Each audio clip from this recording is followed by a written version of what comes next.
I think it looks magical.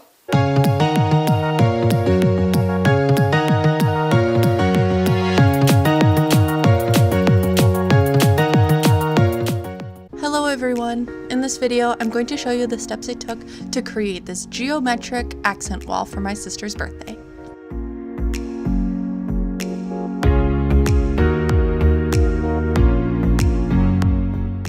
The tools and supplies I used for this project was wall paint, paint tape, masking tape, an X-Acto knife, and a borrowed projector.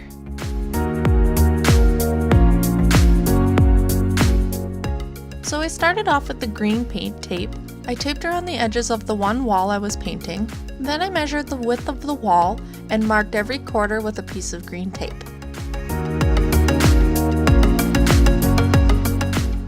This was just to help center the image on the wall, and because it's split into two pieces, it helped me center each image on each half of the wall as well. Once I found out where the center was on the wall, I lined up my projector and my image onto the wall and transferred the image by tracing over top of it with the tape. Just make sure you go past the corners, because then we're gonna cut them and like sharpen the corners, you know what I mean? See, like here how I went over? Yeah. Because then we're gonna square it off with the X-Acto knife.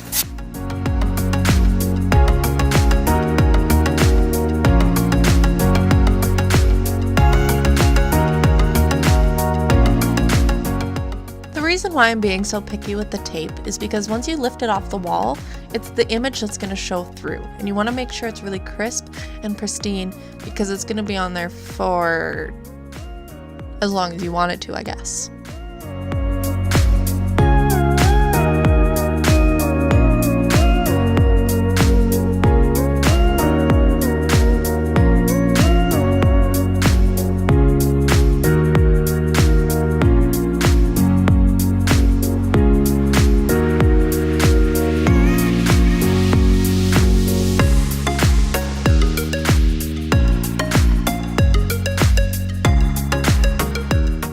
Next, I'm going to just go through with the X-Acto knife and a ruler, and I'm going to sharpen the edges as I mentioned before, and just peel off any overflow.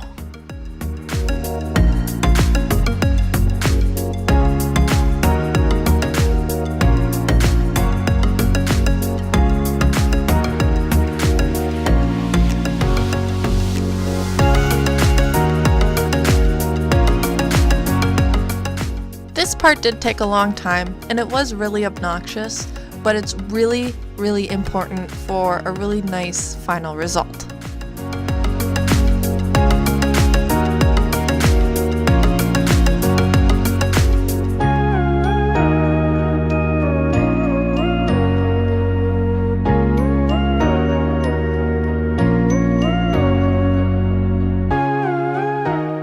Okay, this next part might be a little confusing, but I'm painting over the design with the color that's currently on the wall.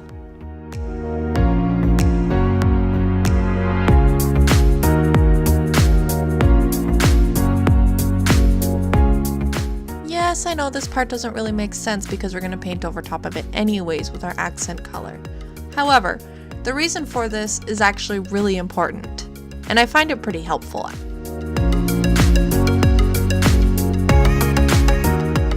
And oftentimes in your painting, especially with wall paint, you tend to get some bleeding underneath the tape. It doesn't matter what kind of tape you use or how you apply it.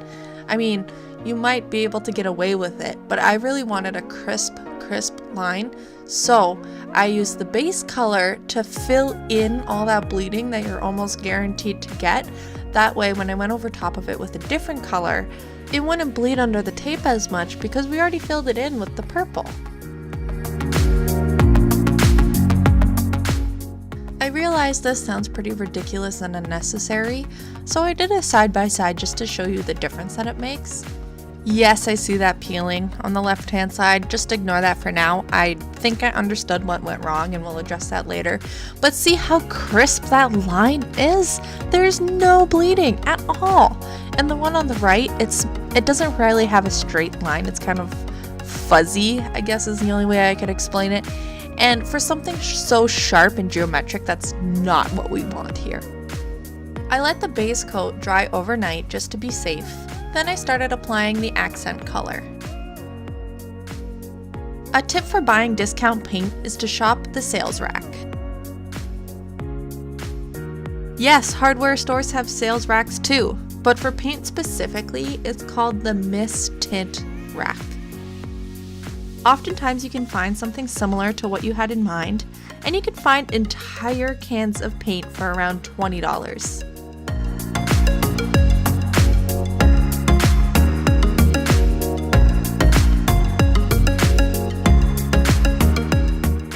Also, the lady that was working was nice enough to add some extra color to it to make the color a little brighter.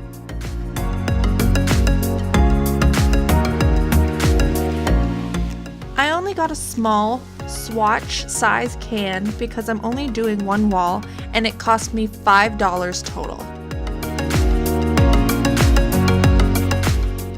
With the top accent color, I did 2 coats. Obviously, I went in around the edges with the brush. However, doing that leaves kind of a stroke texture and I didn't like that. So I decided to do my 2 coats one after the other around the edge.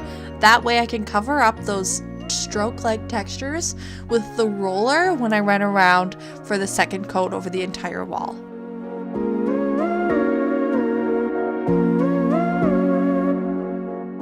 Absolutely make sure you're allowing this coat to dry according to the time that it says on the can. Because you're peeling it off the wall, you want to make sure that it's completely dry to avoid smudging and smearing.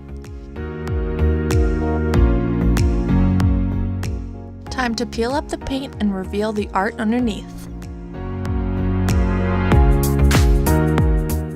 Yes, that is a blow dryer in my hand. So the reason I think that the paint was peeling off earlier was because the room temperature was pretty cold. And I found that the glue on the tape was sticking pretty harshly.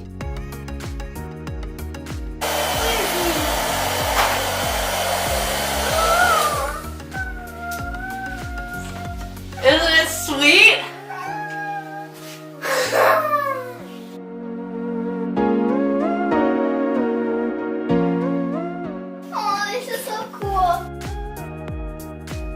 So by adding heat with the blow dryer, I found kind of released the glue a little bit and it didn't peel up as much paint from the wall.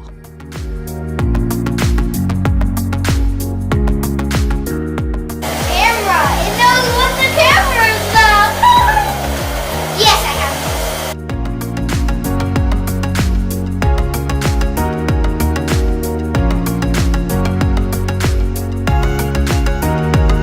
So I lost some footage.